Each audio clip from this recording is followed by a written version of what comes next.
তো বাচ্চা দন্ডারি জব্বর মেয়ের হলো না হ্যাঁ জব্বর মেয়েরা ভালো মানুষ আছে তোর জীবনে কেউ পাতা দেয় হারাবে না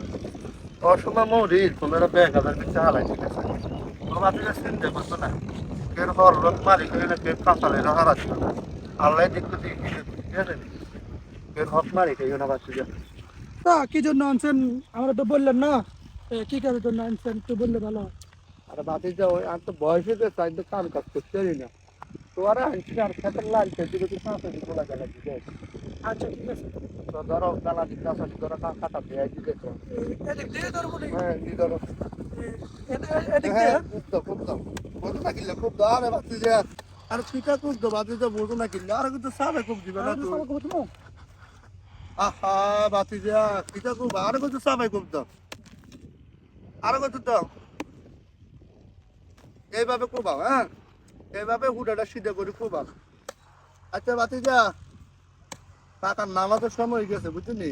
কাকার নামাজের টাইম যাই আচ্ছা ঠিক না আছে কাকা তো যাই গিয়ে সুন্দর করে কুবাই টুবাই যাই পেয়ারা হালাল করে নিও বুঝলি আচ্ছা ঠিক পেয়ারা আছে। হালাল করে নিও সুন্দর করে সিধা করে কুবাই এইভাবে কুবাই যাবে আরে হাদি সাহেব কিছুদিন আগে হজ করে আসছে হালাল করতে করতে আরেকজনের লাল পুরো ডেকে নিয়েছে। প্রত্যেকটা সমাজেই এমন কিছু হাজি সাহেব আছেন যারা নিজেকে অনেক বড় হাজি সাহেব দাবি করেন,